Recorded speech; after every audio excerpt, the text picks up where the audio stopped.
Well, all right. It's Thursday evening, folks, and it's been a while since I've been around. So awesome. Thank you so much, guys, for following along. And let's get this party rolling before we even go anywhere else. So let's welcome the two other co-hosts of the show, Mr. Michael Padurano, and of course, the awesome Annie Lee. So hello, hello. Guys.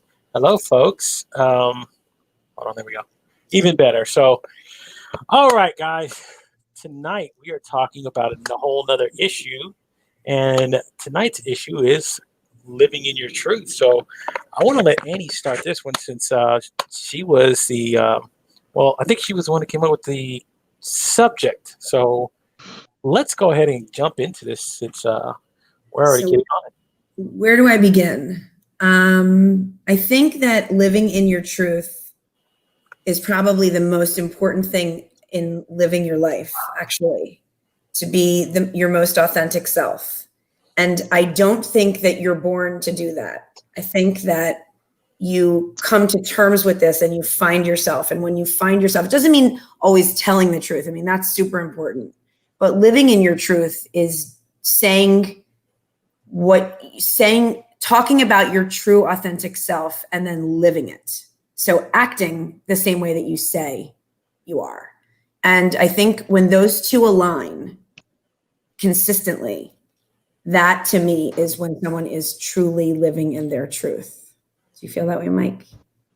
100%. I mean, actions are greater than words, right? So you can say the best things in the world, but if your actions don't align, then it's just a waste, right? You're fooling yourself, and that's the biggest crime in the world is when you fool yourself. For me, living in my truth or living with truth or whatever it is, I mean, I'm still on that journey, right? I'm still trying to find my best self, and I'm still trying to figure out who I am. So, I mean, it's one of those things where, hey, Brian, it's one of those things where, you're always on that journey, right? And you can only live in that moment, and you can only be in that moment and be in your truth for that moment, because your truth is constantly evolving. So if you're not evolving with your truth, and your truth passes you by, or you pass your truth by, then you get astray again. And it's constant. You need to constantly upgrade or evolve your truth as you evolve, and a lot of evolving going on here. Reassess. Yeah, like it's a constant practice of reassessing. Always. Because it's really hard to fall off of that, I think, like to sort of veer away from that, because there's so much coming at us, other people's opinions, events occurring, trials and tribulations, things never go as planned. It's rare. And it's like, how do you stay authentic? I think is so important. And you have to just constantly reassess that and relook at that and take a look and say, okay, am I being my true self right now? Am I saying it? Am I doing what I'm saying and saying what I'm doing and keeping those two aligned? And if you're not a bad person, but you can come back to center. Right. So kind of like what we were talking about a little before we went on was our president. I mean, even somebody as, I don't know, crazy as he is, if that's his actual mindset, I mean, is he living in his truth? I mean, if that's what he really, truly believes? No. See, this is going to go down a really bad rabbit hole, but I'm going to tell you that. I'm not going to get political. I'm just going to say the simple truth, okay?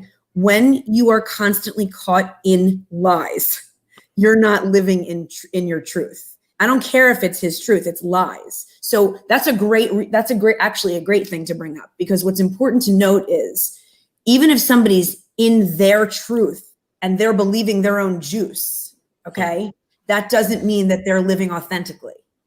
So just because you tell a story and you want to believe those things as facts, that doesn't mean you're living authentically. He's a liar. It's proven. I mean, he contradicts himself. There's tapes, there's videos, there's a million different things I could bring up. So he lives in his truth for that moment, and that's not living authentically. You see the difference? But I also think that all politicians are, to an extent, right? I feel like it's across the board. All politicians. We were talking about him. Right, I know, but I'm shifting the topic because I feel we can go down this rabbit hole for a while, and I don't. Hey, Michelle, I don't really want to go down this rabbit hole right now. So So let's use another example. I don't. Yeah, I don't. I mean, it's not that I don't want to. It's just that, again, you want to bring up both sides of it. What we're talking about, because again, there are people that are fucking that really believe that that will defend him to the end and say that what he's speaking is truth. I mean, it's nuts. Yeah, and there's a lot to that, but let's use just a made up example of somebody that that always believes their own truth. Like, I'm not saying it's like one of those people that says it's night, says it's black when it's clearly white in front of you. When somebody says it's noon when it's obviously midnight. One of those people. It's like, are they living in their truth when it's obviously not right? It's obviously not the truth. I think that's where it gets a little foggy of what you're saying. Like, is that person living in their own truth, or are they just being contrarian? Do you know what I mean? Like, I think that there's opinions and living in your truth. And if you can stay consistent in that truth and you can back it up with your own feelings and facts and actions, that's when you're living authentically and in your truth, whether people disagree or don't disagree. It doesn't matter. Well, because again, there's another point of topic talking about this where people do this all the time, and religion is another one. People do have, Muslims believe what they believe. I've been going down this rabbit hole with them, and just exactly what they believe is their faith. And to them, it's 100% truth. Totally. And I support that because they live it, right? Most of them. I'm not saying each one, but they live it. If they live and act in their truth, then that is their truth. And truth, because I think that's a big thing, because then people will, of course, argue, hey, well, it's, I'm Jewish. I don't believe, or hey, I'm Christian, or I'm Protestant, or whatever it is. But as long as you're devout and that's what you live in and that's what you are 100% about, I'm like you. I totally agree with that. It's just been interesting because it's a whole nother aspect about what we were talking about. I'm glad you brought this topic up, because again, I just was just studying this on my own, just to wanting to learn about the life of Muhammad, just off base. But again, just studying about, what other people believe and what their truth is, and how they are so devout in what they do. I think you bring up such a good point, and that's the thread that we're stuck on here, which is such an important point, and that's living it and acting it. It's like, what do you stand by? I'm, as a Jew, I can sit here and tell you that I don't judge other people and what they believe. I'm not going to tell you that they're wrong. I'm gonna live my truth and my beliefs, and I'm not going to bother anybody else. But don't tell me what to believe, right? Did Mike just drop out? What happened? Yeah, I might have really pissed. He didn't know I was telling him the truth about being Jewish. I don't know what happened to him, but he's gonna come back. He'll be back. I did that last week. So I think what's important is again, like, and I keep coming back. I keep coming back to the same thing, which is just us, like you said, Muhammad, like whomever you're studying, right? Like, I agree with you that if they're devout in what they believe, I would never argue with that. I could never, the things I believe as someone that's Jewish is clearly different than someone that's Catholic or Christian. Like, and that's okay. That's okay. That's fine. But you can't tell me what I believe and what I live every day. Okay. Yes. So my opinion on this is, we're talking about many different categories here. We're going across many different topics. We're crossing many things that are, controversial and that bring up issues, right? We're just talking about truth in different forms. So that's the whole thing that I just wanted to touch on a little bit. It's just truth in different forms, because truth goes along a whole different line when you're talking about truth. So that's just what I wanted to explore from different angles. So go ahead and finish. I'm sorry to interrupt you, but that's where I was coming from. It's fun. I mean, at the end of the day, we're talking about being true to yourself, right? Yes. And none of these categories matter, not a single one of them, if you're not true to yourself, right? We can, and this is a daily practice. This isn't something that you just have every day when you wake up, because every day you're evolving from the last day, and every day your best self is different than your best self the day before. Different circumstances. I was just saying, if you live in your truth, it's better. Right. To do that, right. And that's the goal, right? I mean, that should be, that's my goal, is to be my best self every day. And I don't always reach that, right? I have bad days, I have bad weeks, I have bad periods, but like I'm evolving, right? And I'm going through this growth process, and I'm going to have those periods where, I doubt, I question, I'm scared of myself, right? Because I've never really taken this deep look at myself before. So for me, my truth is that I'm a work in progress. My truth is that I want to be better today than I was yesterday. My truth is I want to be better in 5 minutes than I was 5 minutes ago, right? And I'm finally learning to live in the moment, and I'm finally learning to breathe that in, and I'm finally learning to just take a breath, right, and absorb it all. And really, it's something I've never even experienced before. So this is teaching a 41-year-old adult that's been trained and programmed in many different ways that are extraordinarily unhealthy. I mean, let's not even pretend to rewrite this whole system, right?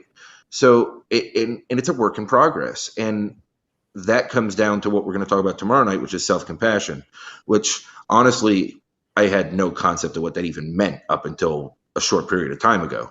So it's, there's many issues that I can go into that I've had no concept of. But at the end of the day, it's living your truth and being your authentic self is sharing the experience as it happens, right?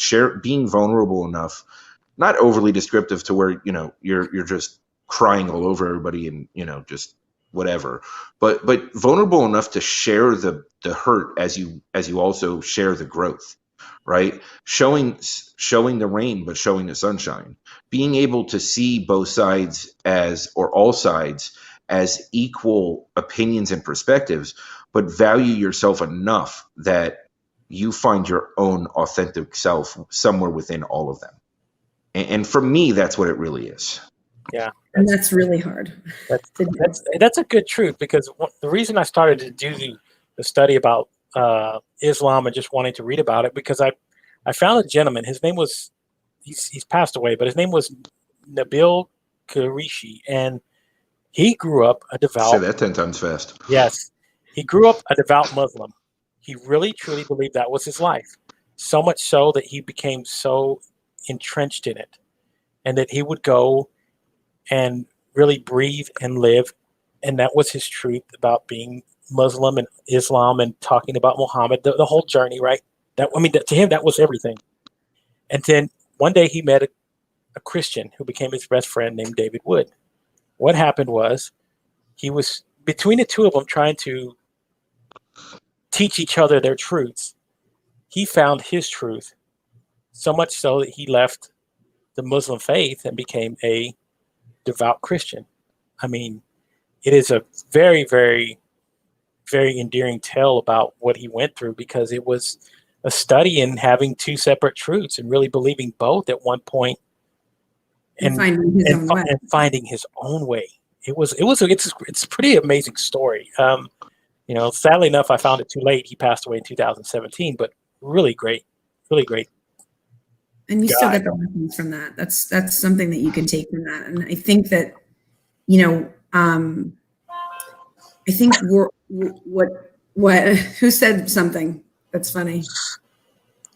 Roll your truth back on your face. Love you, Kenny. I just saw that. He doesn't say mean things to me. I'm so happy that he only says nice things to me, like I'm a vanilla cupcake and things like that. I saw it right now. I just had to laugh. I'm sorry. It's okay. No, he's funny. What I was going to say was, I think the common theme that we're all bringing up is like the choice. That we do have a choice every day, and our choice is to do that work, and our choice is to model the way, and our choice is to be the example. And when we can do that for our friends and family and for our children and for the people around us, when we model our truth constantly, exactly, using empathy and compassion, when we model the way, and when we act as we do and do as we act and say, and all of those are aligned, then we really can find what our truth is. And that's ever evolving, like Mike said. It's ever evolving. I mean, I'm growing I had a day today. I was okay. And then I just had a day and I just wrote about coming back to the breath. And I have that tattooed on me for a reason. It's tattooed on my body.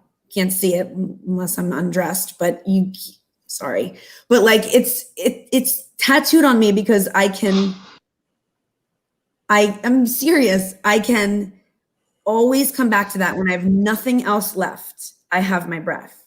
And that's why I have it written on me in my handwriting, because it's what, no matter what, and it's what I wrote about today in my blog, and I didn't post it yet, but I wrote, that when everything is stripped from you and when you have nothing else and you want to know what your truth is, just come back to your breath.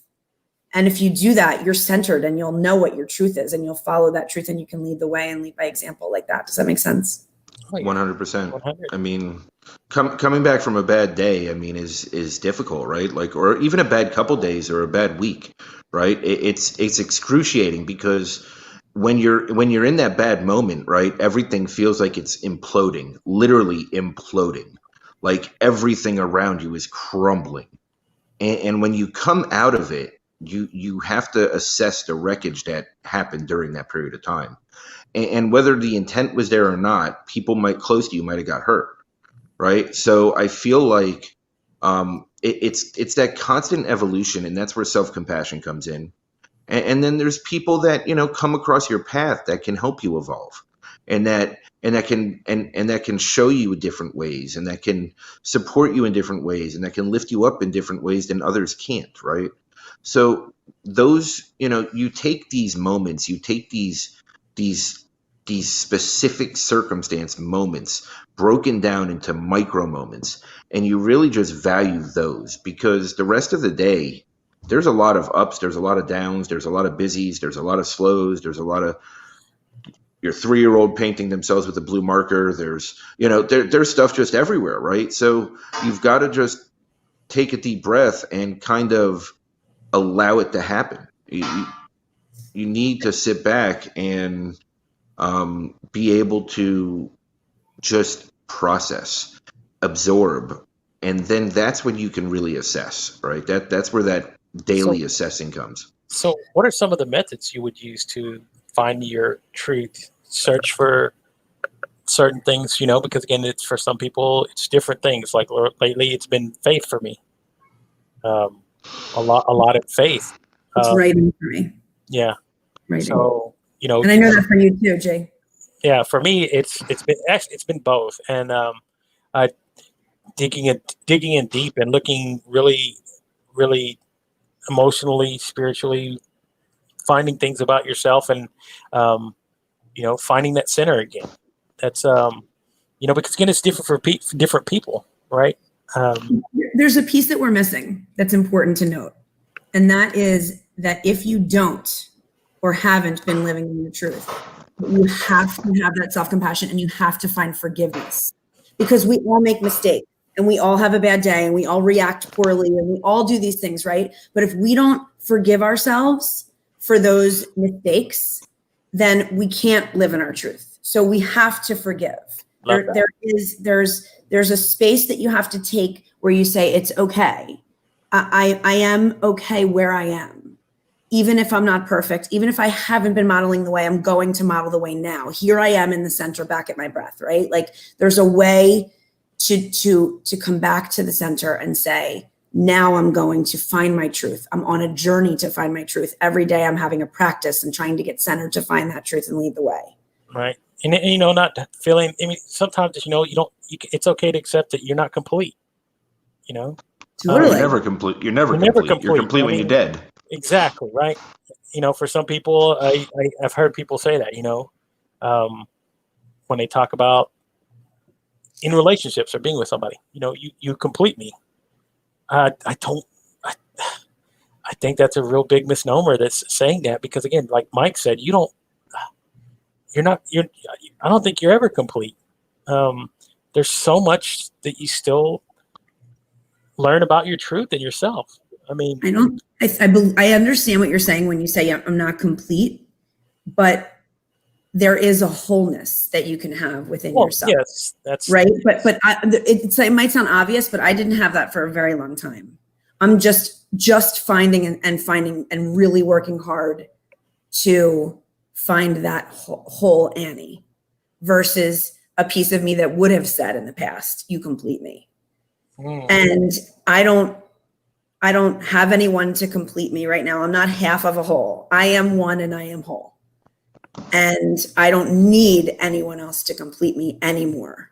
So it's that understanding that I don't need that. Doesn't mean I don't want, a partner or somebody to share my life with. It doesn't mean that, but it means that I can stand alone and be okay. Yes, right. I mean, at that point, it's you're not dependent on others to feel good about yourself, right? I mean, it's you good as you are, right? I am enough. Right. It's in. And I have a quote on my refrigerator. It's not here because I'm at my shore house, but I have a quote on the refrigerator that says, "I am not alone. I will never leave myself." So it's like, is that cool or what? My little sister actually told me that. And I typed it out and printed it and put it on my fridge so I see it every single day when I make coffee. And because the bottom line is, I'm not alone because I will never leave myself. That sounds like a Confucius quote. That's awesome. Isn't that awesome? Like you find it in a fortune cookie, open that son of a bitch up, and there it is. Yep. It really struck me. It seems so simple and so, obvious. But when it comes to that, Cannon. What does he mean? His sweat, where he's been using his towel. Mike's been sweating, so he's been clean. He's been wiping his face. So he's saying he's constantly. He's on Mars. It's hot there. Yes. Right, Mikey? Seriously. Mars or Saturn? Is it Saturn? No. It's hell. It's really hot now. All right, folks. That should be on your fridge too, Mike. Yeah, seriously. Oh my gosh. So thank you, Gonzalo, for saying thank you guys for being candid. So that's what we do here though, guys. We have candor. Yes, we do. We don't try to hide or bullshit. We act in our truth. And sometimes even if our truth isn't the best part of us right now, right? We say what we say, and because again, just to show you guys, I can turn y'all's truth, and you won't like it, but I can always make it where you guys go, hey, and I'm living in my truth right now. So I feel bad for you. I really do. I have like real, empathy, like what true empathy is. I have empathy for you. That's your truth. This is my truth. Your truth. No, I can't hide it. And I would be a fool to say, that a 5-time world champion, I should hide, the true facts of what I love and what I'm truthful about. So, yes. No. Just hide the facts about this millennia. Yeah. When you're talking about 1985, it's one thing, but Triathlon was really good. It was really good. It was. It was a good time. It was. Past tense.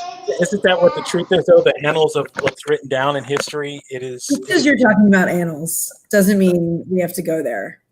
The only truth that matters, Gabe, is the truth today. I hate to tell you. Oh, is it? The truth today and all three of us are screwed. The truth today is there's no football. Yes. Yeah. Now that is truth, and that does make me sad. So, because we had so much riding on this season, and I was so confident in believing in a sixth championship this year, and it's all COVID has done so many bad things. We always talk about all the good things too. Yeah, it's all the good things. I've gone through a whole bunch of good things. Yes, but if that's one bad thing about COVID, it's taken away my sixth opportunity to have a Lombardi trophy here in Dallas. So sorry, guys. Cry me a fucking river. You know that expression? You know that expression? I'm sorry. I won't post this one on my website for my business clients to see. I'm sorry. Okay, guys. So, Mike, you got knowledge on Yes, truth go bombs to drop. I know you do. Bring it. Yes, bring it. I mean, at the end of the day, again, I'm just reiterating, right? Like at some point, this becomes like just pure reiteration. It's really just about finding it daily, finding it in that moment, finding it every second, because you're always evolving one direction or the other, one move or another, and you've got to find that point where you can be in the present, right? And it is extremely difficult, especially for the way that I've lived my life. Maybe not for everybody, but for me, it's definitely difficult. Like I always used to project 10 years ahead. I used to look 20 years back. I used to live anywhere but in today, right? So now for me to live in today, it's going against everything I've done my whole life. My whole life, I've never felt whole. Not 1 minute of my life have I ever felt whole. I never felt good enough. I never felt worthy. I've spent my whole life just living and wallowing in that misery, right? And at different times, I've put on these faces and I've helped people and I've done the best I could and I've tried to survive that day. And it's at the end, and it's really just I wanted to be that person, but I didn't know how, right? And I couldn't make those steps because I wasn't ready. So actually being trapped in hell has benefited me. So this could go down as the best trip to hell ever, right? So I feel like, you've got to take whatever circumstance it is, whatever situation it is, and you've got to lift yourself above. You've got to not fall into your circumstance or situation, and you've got to find your reason why you're going to motivate yourself out of it, right? So you've got to believe that you are worth it, first of all. And that's the first step. I mean, before you can be authentic, I think is the most important. How do you get to that? Yeah, I mean, I was gonna say, yeah. What was that turning point for you? What was that?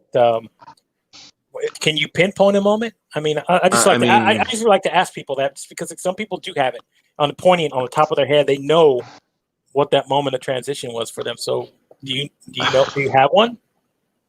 I have many, right? Like my whole life, I have transition points, but the most recent one was literally coming out of that depression, between March and May, right? And then middle of May, really coming out of it.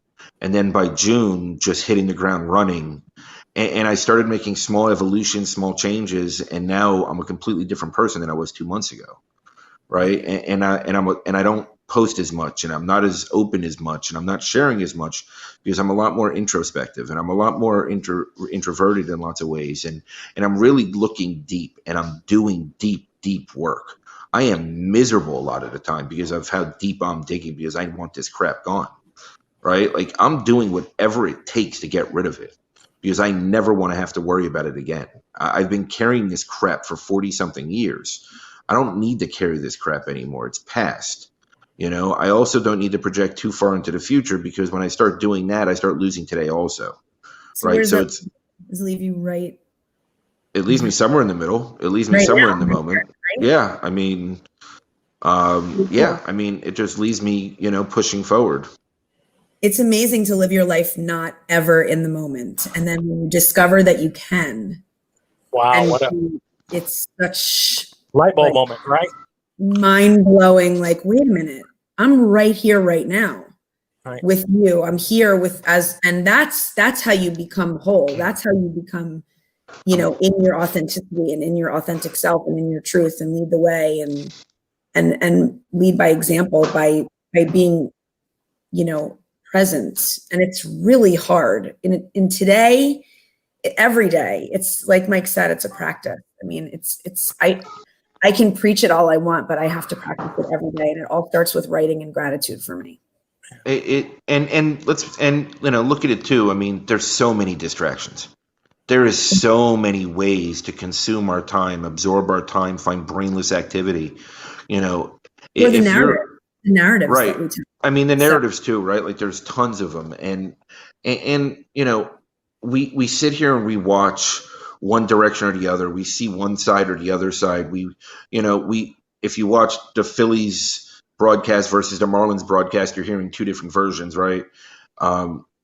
Well, right now you're always hearing about the COVID and how stupid the Marlins are, but that's besides the point. I mean, at the end of the day, I mean, the reality is Marlins fans. There's no real Marlins. no. fans. I mean, there's like six of us in the world, Right. Marlins. and they're still trying to sell season tickets to all six of us. Right. So announce it to the other four who might be watching out there in the world somewhere. Right. You know? You know, I feel like this is just a combination, right? There's so many pieces of this puzzle. It's not just one step. I mean, there's so multi-layered approach. And when you're digging up your crap from years ago, you know, this is not an easy process. This isn't straight up the mountain. You're not going straight up that hill. You know, you have to take the zigzags. You have to take those swerves. You know, you're going to make mistakes. You're going to be a crappy human a couple days. You're going to do stupid things. And if you're like me, right, who never thought that I was worthy, you start, you know, self-sabotaging or abandoning your own self along the way because you just feel like you're not worth it. Right. And any of that. So it feels very uncomfortable, even if it's working. So you have to look at Michael as an example and me. And I mean, you know, just in your story right now, Mike, like people can look at you and say, okay, this is where this can come to. If you really put the work in and you really try to get into your center and your authentic self and you really dig deep. I hear a pitter patter, just so you know. Pitter patter. So when you can get, this is the result, is somebody that's really centered and can come back to being real and find themselves and find their worth. So along the way, even if it hurts, because it will. Oh, it's excruciating. Yeah. Because this is the result. The result is somebody that can really find their true self. Yeah. I mean, and that's one of the things, you know, even as a writer, I've been every day sitting there in the morning and going through things. I tell myself, right, I control the narrative. I control the narrative of what is going to happen in my day, what I write, what I believe, what comes into my life, what manifests in there. I truly believe that every day I get up and I say that I control my narrative. You know, because again, I get the opportunity to do it every day that I get up. After I praise my God and say, thank you for letting me wake up, I go from there. I mean, it's, and I know it's probably different for each one of us, right? But I think that's what we're talking about is in your truth. What, as long as you're really, again, looking, searching, studying, learning, growing, developing as a person. I mean, all those things it's like everything that Mike's been doing since March. I mean, just putting in, and again, like you said, putting in the work, right? And some days it's hard to, right? It's really hard to, even if you know that you have control over your life, right? Even that you know that some things that you control, like what time you get up in the morning, right? A simple thing like that, right? One of the hardest things to do is to control what you can control and let go of the rest. And when you can, you know, accept the things that you cannot change. I mean, that's really the center and the root of it. That, you know, you have to be okay with the fact that you can't control it all. Most of it we can't control. Yeah. And, you know, the stories that we tell ourselves, those aren't always true either. In fact, a lot of times they're not true. So, you know, just try to come back to reality and say, I don't always know the answer. I don't always have the wherewithal, and I have to reach out for support and I have to ask for help, which I'm queen of not doing. I am like queen of I can do it myself. And that's an awareness piece that I have to work on every single day because I block and I withdraw and when I'm going through things. So that's why I write, because when I write, it gets through from my brain to my hand to the paper. Where do you think that stems from? Not wanting to ask for help? Oh, just feeling weak. Feeling and isn't that weird, like funny and interesting because I'm so into helping people and others. Yes. Like I understand the impact that I could, and it's not for you. You don't have the answer. It's a internal block that goes right here, and it blocks me, and I withdraw, and I just I'm like mad at myself. I can do it. I can figure this out. You're bigger than this. And it's letting go of that control. And when I do, undoubtedly, when I let something else take over and I let go, whether it's my writing or just acceptance that I don't have control of the situation or the circumstances, and just breathe, because that's all it's all I can come back to. It's all we have at the end of the day. It's all we have. So what do you suggest to somebody who might say, agrees and goes, I have the same problem Annie does. I have a hard time asking or getting help or seeking help. I'll answer this one. You need to know what you need to do is find a few people in your life that you trust more than anything, and that actually see you and know you for who you are, that can steer you in a direction. Because the really funny part is when you're a big helper, right? Because I'm a helper also. I love helping people. Very rarely can anybody else get through to us, right? Mm-hmm. We really think that we're okay, or even if we're not, we don't want to ask for help, right? It's one of the reasons that I think I help so freely, is because I'm so bad at really asking for help. In some ways, I don't even know how to, right? Like, I don't even know what to say. So in a lot of ways, I actually just did a tweet about this. Ooh, I'm tweeting. Anyway, you should, when you have your moments of clarity, right? When you have your moments of clarity, tweet them, take notes, post on social media, whatever it is, and remind yourself of them. And if somebody in your life knows you that well, they'll point you to go look for yourself, because you're not going to listen to anybody outside. You're just not. So if you're that stubborn and you're that thick-headed and you're that set in your ways, but I am also, right? That's me, right? I am too. Totally describing me and totally calling me. He says to me, shut up, dude. He says to me, you have to listen to your own podcast. And you know what? I have to tell you something. I did. And I felt better. And I was like, at one point, I was like, I said this the other day. I'm like, this girl knows what she's talking about. And then he's like, because you'll only listen to your damn self. And why do you think I go back and I read my journal from time to time and read things that I do write down? Like, I agree with everything what Mike is saying. Because again, you heard your voice, right? Who do you trust more than yourself? Hearing that. Well, up until the last 2 months, anyone other than mainstream media, them I don't trust, but anyone else. Hearing yourself, right, and reading your own words, in your moments of clarity. Yes, right. It has to be at your purest moments, right? When you're being your authentic self in that moment. Yes. Because even 5 minutes later, what you write's different, right? So you have to capture those moments and be able to rehash them. I mean, I do that every morning now, right? I wrote 2 things. To go back and read yourself and go, wow, I was at that moment, man, I was in a really good spot. I was in whatever it was at that point. I love me in that moment. I very rarely say that, maybe once in my life, but yesterday actually, but see, here's the thing, right? Like this is new to me, and I'm being real. Like I hated myself my whole life, like despised. If I could be anyone else, I would have been, if any of the times that, the drugs would have worked or whatever it was that I could have been OD'd, I would have been much more content at that point, right? Because that's where I was at that moment. I wanted it over. But the reality is whatever I'm here for, right? So I've got to push through, and I've got to find my authentic self, and I've got to do this work daily. In the past, 4 days, I've written 2 different things that I almost don't believe that I wrote, because they're actually coherent and they actually make sense. So, but what I do is I read them every morning now. It's the first thing I do when I wake up is I automatically read them. I'm so, anal retentive about my calendar that I put it in my calendar with attachments, because I don't want to go searching for them. So like I have. He loves his calendars and his spreadsheets, right? And it's color coordinated, but that's besides the point. It looks like a rainbow. Steve, I have 62,000 unread emails. Yeah, when I tell Michael that, he starts to twitch. I do. It irks me. And he's like, it does. What did you just say?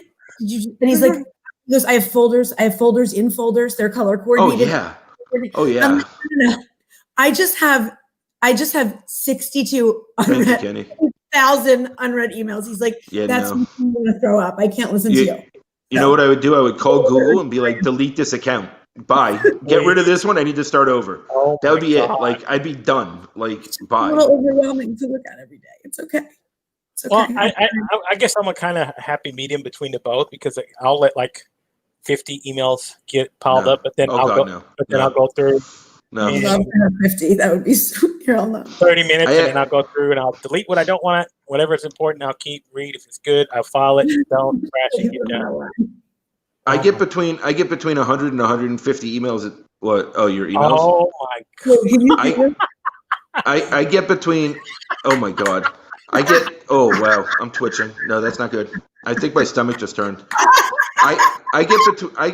I actually have it down to where everything goes in spam. That's spam for me, so I never see a spam email. I get thousands. Spam's a whole other folder. That's just my inbox. Right, but what I'm saying is I've literally gone through it and pulled everything out I don't need, and I still get a couple hundred a day, which isn't that many anymore. So my other inboxes get more. You mean you could have it? You could actually have an email in there saying, "Annie Lieb, you just won $52 million." She wouldn't even notice it. I don't ignore them. I look. Okay. Uh-huh. I Walk us through the system. This is interesting now. I want to see the process so that we can teach others how to do this. How you deal with this? Seriously. Walk me through the system. I found your next blog. I'm gonna live in my truth right now and tell you I don't have much of a system, and it's very overwhelming. I go through it a couple times a day. I don't push them. I don't push my emails, meaning they don't come through every time because that's not like there's so many that come through, and it's very overwhelming to the point. It would kill her phone. It would literally kill her phone. Like, email is downloaded, dead phone. It's just. Oh my I'm dying in all fairness. It's less than 62,000 unread emails. No, I think that's unread. That is unread. Unread. That's why. That is unread. That doesn't count read. Yeah, I was like, that doesn't count your read emails. Point that he made that has nothing to do with me. Oh my God! I can't believe I told everyone that. That's hysterical. All right, I'm living. Again, this should be a whole. This could be a whole LinkedIn piece that you could do about going through how to handle just about emails that you could borrow Gary V's vlog team for the next 6 years of how to catch up on your email, and you still wouldn't be caught up. This is getting mean now, boys. Stop. I was very vulnerable and told you my truth, and I even showed it. Yes. We're sorry. So vulnerable of you to go into your email. And if you could just never email me again, that would be great. Text, I'm great with. I know I'm really good with text, but please just don't email me. But I don't want to get a new email address because annielieb@gmail.com is amazing. Like now you couldn't get that. This is back in the day. Can't you just misspell Lieb and then be close enough to half the people getting it right anyway? How the hell do I get 2,000 people that spelled it right? No one spells it right, but 62,000 people did. Apparently. No. Most of those are receipts from your purchases online. Your Amazon shopping edition. I'm out of here. This place. No, don't go. Mike. Let's throttle back. Pull back. Rein it in. No more hair pulling. No more. Horrible to you. Horrible. Horrible person to. All right, that's it. That's the last vulnerable thing I'm saying tonight. I am tough and I'm strong. I'm fierce. I have all of my email under control. I'm good. There you go. Right. I mean, now go say that in the mirror and knock them dead. Right. Add that to your morning affirmations. Oh my God. Put it on your fridge. Oh my God. I am not alone. So wait. So if she's the exact opposite, let's see how. Mr. Padurano, how do you handle it when it comes in? I mean, emails, as soon as you hear the ding, what goes off? Nothing, actually. I look every period of time now. I used to have a ding every time, but I stopped that, and they do push. But, I mean, I have 8 unread emails right now, and that's only because they remind me to take care of things as they go through. I have everything subcategorized, that if it comes from specific addresses, it falls under certain categories and folders. I have folders, tabs, subfolders, sub everything, and then it also gets saved to my Google Drive, so it all gets backed up in a categorized way as well. And I have 2 terabytes on my Google Drive, so I never lose it. Oh my gosh, read that. I don't even know what you're talking about. It's easy. One of 12 with the program admitted. That's a really good point. I have admitted it. I'm through step 1, I think. One. Thank you, Rick. You're good. That's awesome, John. Thank you so much. I have awareness. Mike, you would have made a really good librarian. No. Oh, God, no. Organized. My God. Color I can't be code. that quiet. That's a good point. How the hell am I that quiet? The only one that can be less quiet is me. I would not be a good librarian, clearly. Well, with my no. organization skills. But you have the look with the glasses. Oh, I didn't bring them because you told me that there's too much glare, so I didn't put them on. You made fun of me for that last week. When do you listen to me? I don't know. I don't know why I listen to either of you. That should be on At the end of the day, Annie listens to herself best, and that's who she should listen to because she's learning and doing the best. She's progressing, evolving, progressing, growing, evolving, and that's who she should be following. Thank you, Michael. Kenny just said use. Use. That's so Philadelphia. I love it. Where did he come from? He knows Philly language. Use. New York City. Oh my God, that's amazing. Or New York. Well, use is very Philly. Oh wow. Everybody gets lost every once in a while. Listen, I understand. Thank you, Steve. Seriously. Thank you, Steve. So do you know I got a career test one time, talk about living in your truth. I got this like really in-depth career test, okay? And it should be and I didn't make it that far in school. 80 different careers that I could have listed from top to bottom, number 1 being the first thing I should be and number 80 being the last thing I should be, okay? Number 1 was a motivational speaker and number 80 was an accountant. So librarian was somewhere in between there, but I should not be an accountant. Apparently not. Well, that's really interesting, useless information that I wanted to share with you guys just now.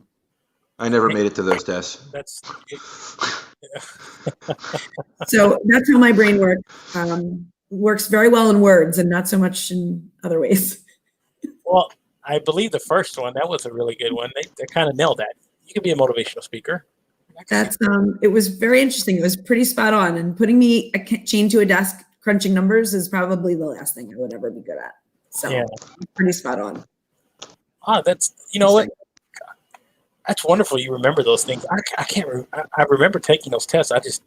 Oh no, this was more recent. I mean, I don't want to give myself too much credit. Like this was more recent. This was within the last year. Okay, because I was like, man. And I took this other test. If you want to really make fun of me really quick, I'll just tell you this quickly. And my girlfriend was like, you are really smart. And she started listing areas. And she said, with words and putting this logic together. And she goes, and maybe not so much on spatial relations.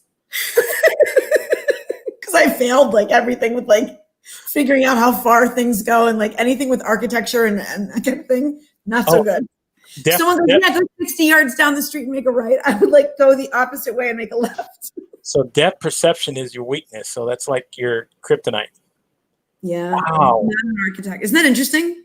That is. When you think about that. That is, that's such an interesting,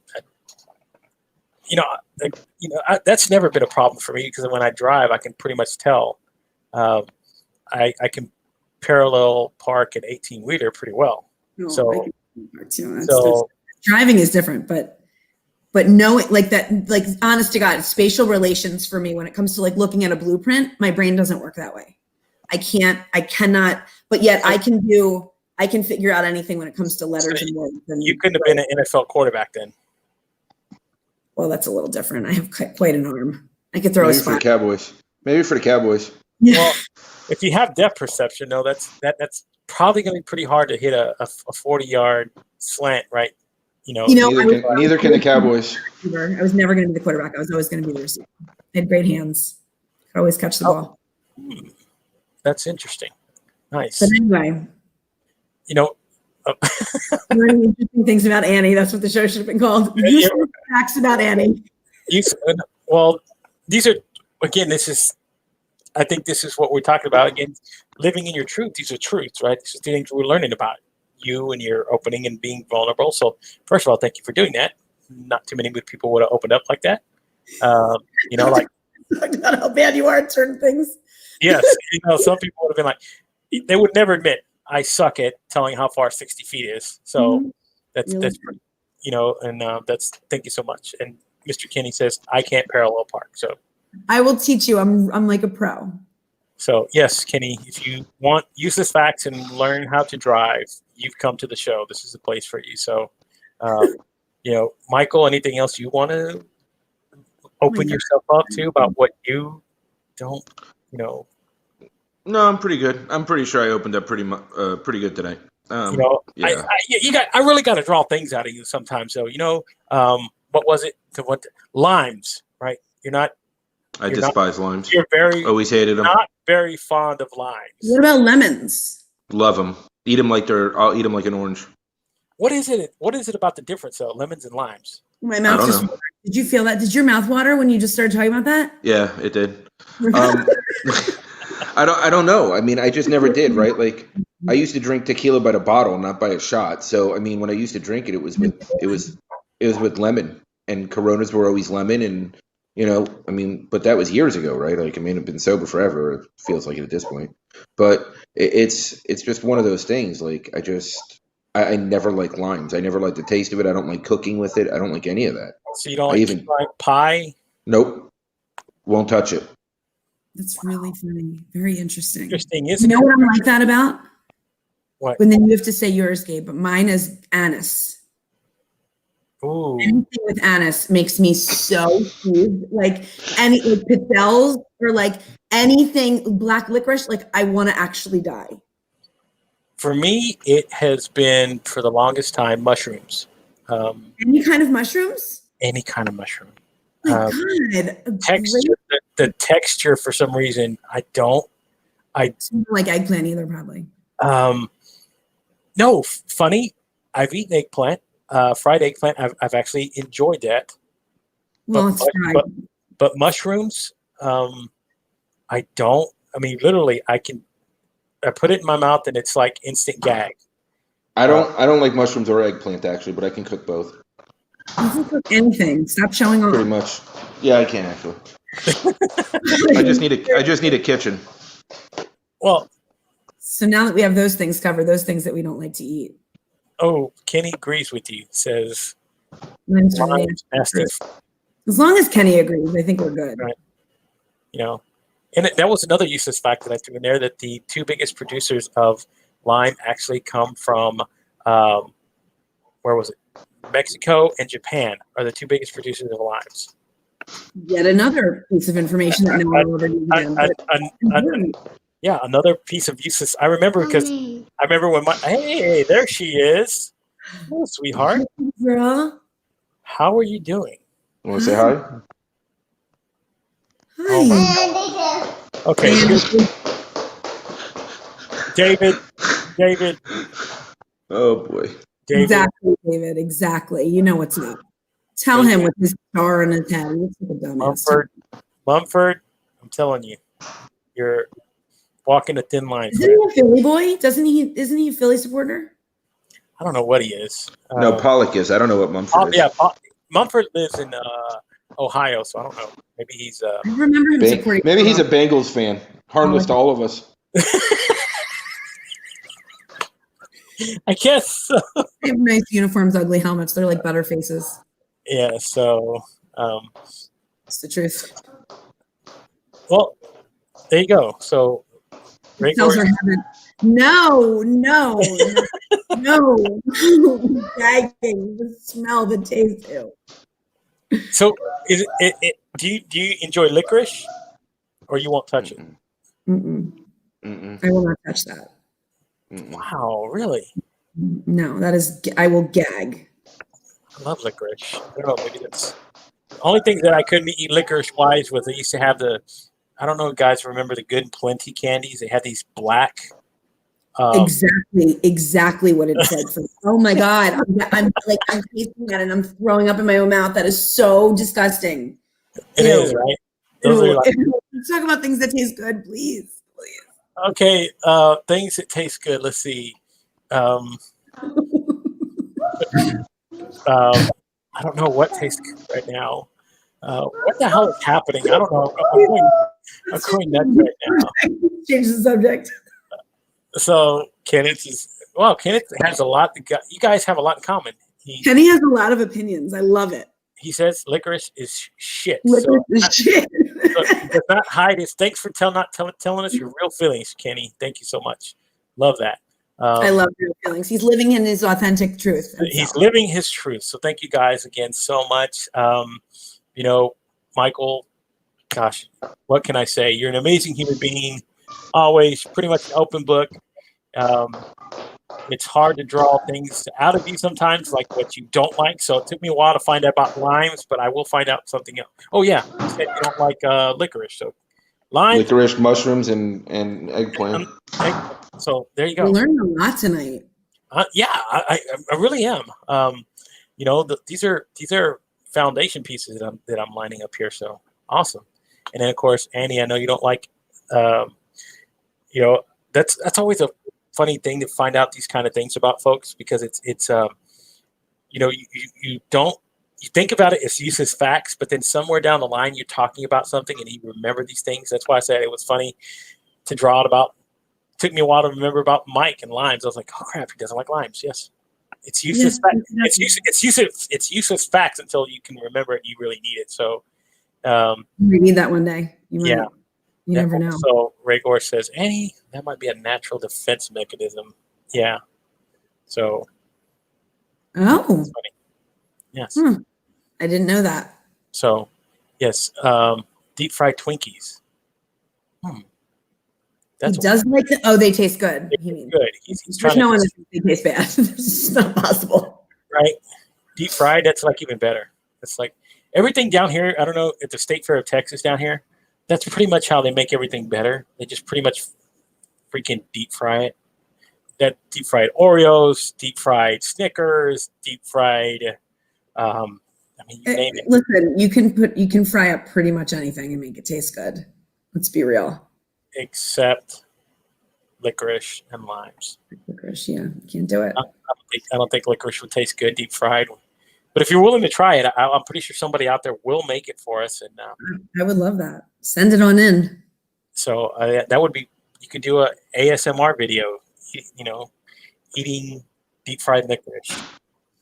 We could record you gagging or something. That would be perfect. Just what I want recorded.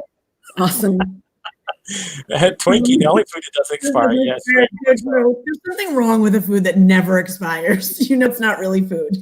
Right. It's like, what is it? Velveeta, like last.